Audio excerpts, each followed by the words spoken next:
આગળનો એક ટોપિક જોઈ લઈએ. સદિશ માટે વ્યસ્ત પ્રક્રિયા.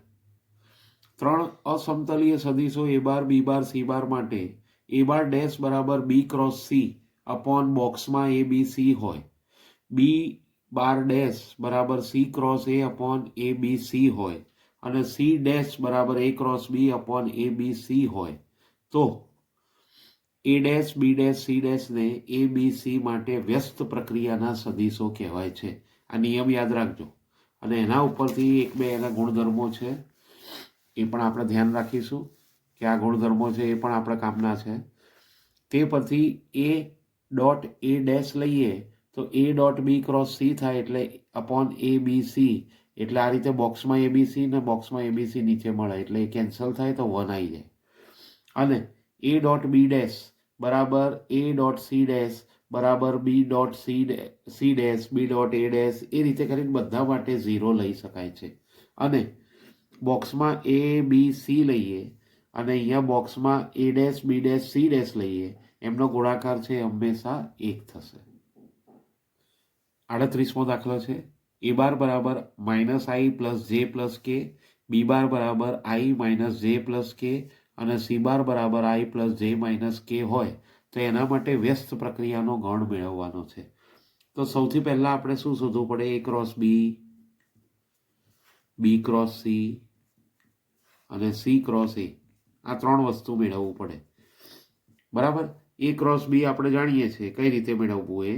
હવે તમે એની અંદર ડાયરેક્ટ પણ પ્રક્રિયા કરી શકો અને પેલે સદિશ સ્વરૂપે પણ લખી શકો, એટલે -2i + 2k મળી જાય. આ કઈ રીતે મળે છે આપણે જાણીએ છીએ કે એ બરાબર આપણે અહીંયા આગળ -1 1 1 લઈ લઈએ, બી બરાબર 1 -1 અને 1 લઈએ, ચોકડી ગુણાકાર પહેલાને દબાઈને અને 1 + 1 એટલે 2 થઈ જશે અને એના ઉપરથી એટલે પહેલાની અંદર 1 + 1 એટલે 2, પછી બીજાની અંદર આવશે, બીજાની અંદર વચ્ચેવાળું જાય તો 1 + 1 એટલે 2 અને ત્રીજાની અંદર તમને મળી જશે. એટલે આ છે ને આ સ્વરૂપ નહીં આવે, આ બી ક્રોસ સી માટે આવશે. આ બી ક્રોસ સી માટે આપણે એ ક્રોસ બી માટે જોઈએ છે ને એ તમને મળી જશે. એ ક્રોસ બી માટે 2i અને 2j મળશે. સોરી, આ એક ભૂલ થઈ ગઈ છે, આના ઉપરથી જ મળી જશે. પછી એ જ રીતે બી ક્રોસ સી છે ને એ તમને મળશે -2i + 2k અને આ પ્લસ મળશે. અને સી ક્રોસ એ છે એ તમને મળી જશે -2j + 2k. આ રીતે મળ્યા પછી આપણે બોક્સ એ બી સી શોધી કાઢો. એટલે બહુ કંઈ આના માટે પેલું એ કરવાની જરૂર નથી. -1 1 1 1 -1 1 1 1 -1, તો આના બરાબર 4 મળી જશે.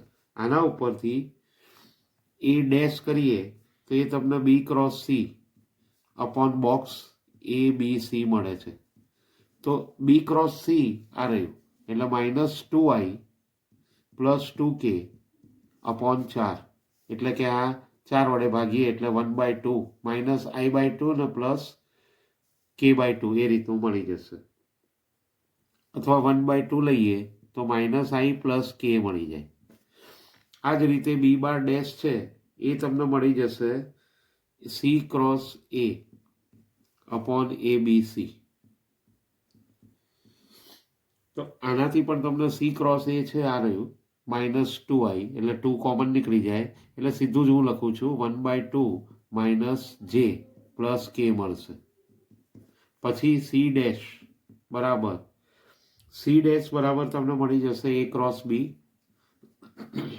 Upon A B C no box. એ પણ તમને મળી જશે 1/2 અને -i + j. આ રીતે તમને આખી પ્રક્રિયાના ગણ મળી જશે. ઓકે.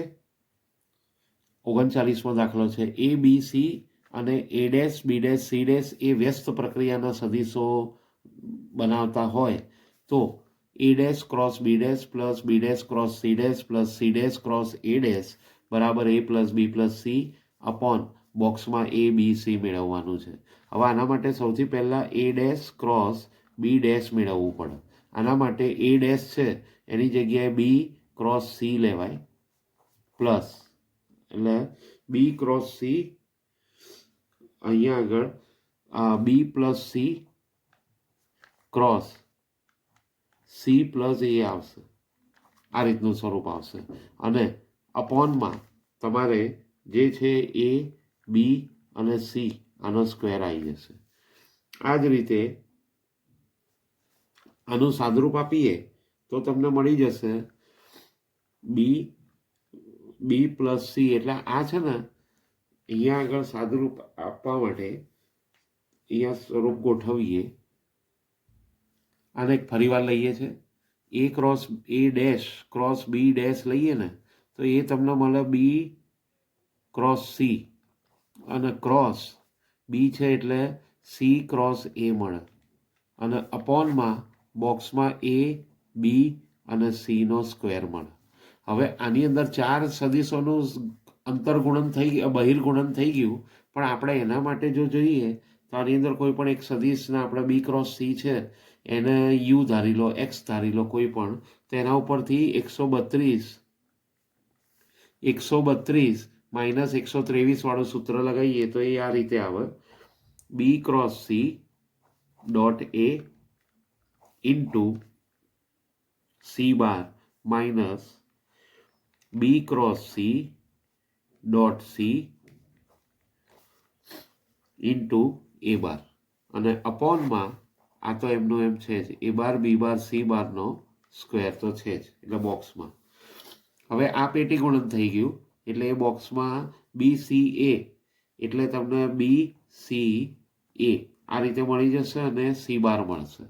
આ 0 થઈ જશે એટલે તમને અહીંયા આગળથી બી સી એ અને સી બાર અપોન બોક્સમાં એ બી સી એનો સ્ક્વેર મળશે.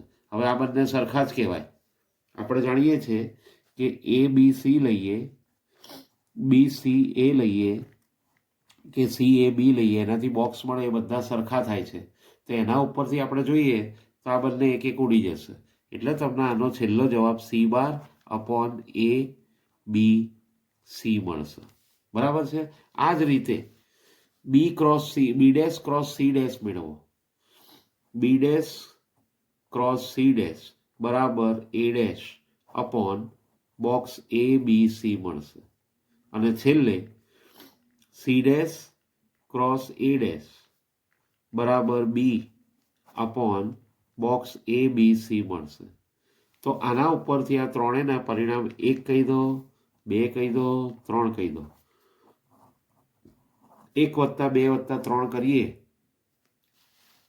તો તમને એના ઉપરથી મળી જશે એ ડેશ, હું સદીશ નથી લખતો અત્યારે, ક્રોસ બી ડેશ પ્લસ બી dash cross C dash plus C dash cross એ ડેશ બરાબર આ સી એ બીનો સરવાળો થશે એટલે c bar plus a bar plus b bar upon બોક્સમાં એ બી સી લસા તરીકે સરખો આવશે. તો આ તમને જે આ પરિણામ જોઈએ છે એ જ પરિણામ મળી જશે. 40મો દાખલો છે. સદીશો એ બાર બી બાર સી બાર ત્રિકોણની રચના કરે છે તથા એ બાર બરાબર બી બાર પ્લસ સી બાર હોય તો ABCD એવો મેળવો કે જેથી ત્રિકોણનું ક્ષેત્રફળ 5√6 થાય અને એ બાર બરાબર AI પ્લસ બીજે પ્લસ CK હોય, બી બાર બરાબર DI plus 3J plus 4K હોય અને સી બરાબર 3I plus J minus 2K હોય. આ કેપિટલ છે. બરાબર છે. તો અહીંયા આગળ જે સૌથી પહેલાં આપેલું છે કે અહીંયા આગળ ABC ત્રણ સદીશો ત્રિકોણ રચે છે એટલે એની 3 બાજુ થઈ.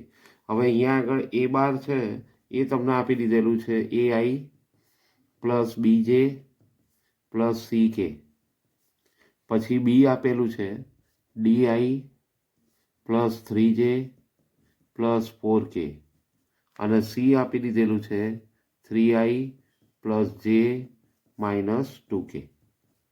હવે બીજું એ આપેલું છે કે એ બાર બરાબર બી બાર પ્લસ સી બાર. તો એ બાર બરાબર બી બાર પ્લસ સી બાર થાય તો આના ઉપરથી તમે એમ કહી શકો કે આની અંદર સદીશોની કિંમત મૂકી દો. તો AI plus BJ plus CK બરાબર DI plus 3J plus 4k plus 3i plus જે માઇનસ 2k. તો આના ઉપરથી તમને એ બરાબર ડી પ્લસ 3 મળે, બી બરાબર 4 મળે અને સી બરાબર 2 મળી ગયું. હવે તમારે ત્રિકોણનું ક્ષેત્રફળ આપી દીધેલું છે, તો ત્રિકોણનું ક્ષેત્રફળ બરાબર 1/2 મોડ બી ક્રોસ સી લઈએ આપણે. તો આમાં બી ક્રોસ સી શોધવું પડે. તો બી ક્રોસ સી છે એ આપણને જે સ્વરૂપ આપેલું છે એના ઉપરથી તમે શોધી શકો -10i plus 2d plus 12j plus D minus 9k. બરાબર. હવે આ જે છે એ બી ક્રોસ સી મળ્યું, તેની ઉપરથી માનાંકમાં બી ક્રોસ સી આપણે એની ઉપરથી શોધીએ એટલે ડેલ્ટા બરાબર 1/2 મોડ બી ક્રોસ સી બરાબર 1/2. અને આ તમને આપી દીધેલું છે કેટલું? 5√6. તો આથી તમે એમ કહી શકો કે આ 2ને અહીંયા ગુણી કાઢો એટલે 10 થઈ જાય. એટલે મોડ બી ક્રોસ સી બરાબર 10√6. અને એના ઉપરથી તમે બી ક્રોસ સીનો સ્ક્વેર કરો તો 100/600 થઈ જાય.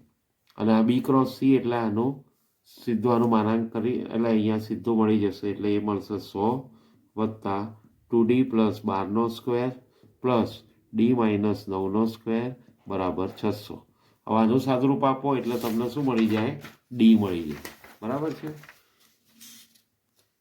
એટલે એના ઉપરથી તમે જુઓ તો 5d² પ્લસ 30d વત્તાની પણ ઓછા 275 બરાબર 0 મળે. અથવા તો 5 કોમન નીકળે તો d² પ્લસ 6d માઇનસ 55 બરાબર 0 મળે. આના ઉપરથી ડી બરાબર 5 અથવા ડી બરાબર -11 મળે. તો આમ જોવા જઈએ તો જો ડી બરાબર 5 હોય ત્યારે એ બરાબર 8, બી બરાબર 4 અને સી બરાબર 2 મળે. અને ડી બરાબર -11 લઈએ તો એ બરાબર -8, બી બરાબર 4 અને સી બરાબર 2 મળે. આ રીતે તમને જોઈતો જવાબ મળશે.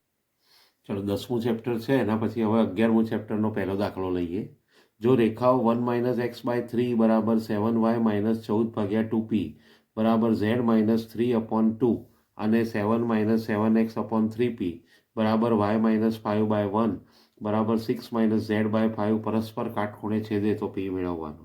હવે આ પી મેળવવા માટે આપણે સૌથી પહેલાં અહીં આ રેખાઓ છે એને બરાબર ગોઠવીએ. x - 1/-3 બરાબર y - 2/2/7p બરાબર z - 3/2. અને બીજી રેખા ગોઠવીએ x - 1/-3/7p બરાબર y - 5/1 બરાબર z - 6/-5. એટલે રેખાને પહેલાં તો આપણે પહેલાં વ્યાપક સ્વરૂપમાં ગોઠવવાની. x - x1/L, y - y1/m, z - z1/n. આ સ્વરૂપમાં ગોઠવ્યા પછી જે નીચે આપેલી છે એની દિશા થઈ ગઈ. જ્યારે કાટખૂણે છેદે તો આપણે એમ કહી શકાય કે એમનો ડોટ પ્રોડક્ટ 0 થાય. તો અહીંયા એમના આપેલી રેખાના દિક કોસાઇન -3 2/7p2 અને -3p/7 1 - 5 હોય તો બંને રેખા પરસ્પર લંબ થાય હોય તે માટે તેમનો ડોટ પ્રોડક્ટ 0 થાય. એટલે પહેલાંનો પહેલાંની જોડે ગુણાકાર, બીજાનો બીજાની જોડે, ત્રીજાનો ત્રીજાની જોડે ગુણાકાર બરાબર 0 થાય. એટલે -3 × -3p/7 પ્લસ 2/7p × 1 પ્લસ 2 × -5 બરાબર 0. આની ઉપરથી પી શોધી કાઢો. એટલે 9p/7 પ્લસ 2p/7 બરાબર 10 થાય. એટલે કે તમને પી બરાબર 70/11 મળી જાય. બીજો દાખલો એવો કીધેલો છે કે જો LMNA x cube plus X square minus 4x બરાબર 4ના ઘનમૂળ હોય તો રેખાઓ એક્સ માઇનસ 1/L બરાબર વાય પ્લસ 1/m બરાબર z/n અને એક્સ પ્લસ 1/m બરાબર વાય માઇનસ 3/n બરાબર z-1/L L greater than m greater than n વચ્ચેનો લઘુકોણ મેળવવાનો છે. તો સૌથી પહેલાં તો અહીંયા આગળ જે આપેલું છે એના ઉપરથી રેખાઓ વચ્ચેનો ખૂણો થીટા હોય તો કોસ થીટા બરાબર LMN છે એની ઉપરથી L.m વત્તા M.n વત્તા L.n છેદમાં રૂટ એટલે L² વત્તા M² વત્તા N² થાય. બરાબર. હવે જુઓ અહીંયા આગળ કીધેલું છે આના પરિણામ એક કહી દો. હવે એમ કીધેલું છે કે LMN એ X cube plus X square minus 4x બરાબર 4ના ઘનમૂળ છે. એટલે એમ કહી શકાય કે માટે L plus M plus N બરાબર -1 આવે. 3 બીજોનો સરવાળો alpha plus beta plus gamma હોય તો -b/a એટલે -b/a એટલે કે -1. પછી LM plus MN plus NL બરાબર -4 એટલે આ ભાગ્યા a થાય -4/a. અને એ બંનેની ઉપરથી આપણે જોઈએ તો L પ્લસ M પ્લસ Nનો સ્ક્વેર બરાબર L² plus M² plus N² વત્તા 2 LM plus NL plus MN. કિંમતો મૂકી દો, અહીંયા 1 કરી દો, આ L² વત્તા M² વત્તા N² કરો અને આ -8 થાય. આ બાજુ જાય એટલે 9 થઈ જાય. એટલે L² વત્તા M² વત્તા N² બરાબર 9 થઈ ગયું. આને પરિણામ 1માં મૂકી દો તો તમને કોસ થીટા છે એના બરાબર આ મળી જશે -4/9 બરાબર છે. અને આના ઉપરથી તેમની વચ્ચેનો રેખાઓ વચ્ચેનો લઘુકોણ જો જોઈએ તો આમ જોવા જઈએ તો આ પાઈ માઇનસ થાય, પણ એનાથી શું થશે એ ગુરુકોણ થઈ જશે. એટલે થીટા બરાબર cos ઇનવર્સ 4/9 થશે. આ માંગેલો ખૂણો થઈ જશે. બરાબર.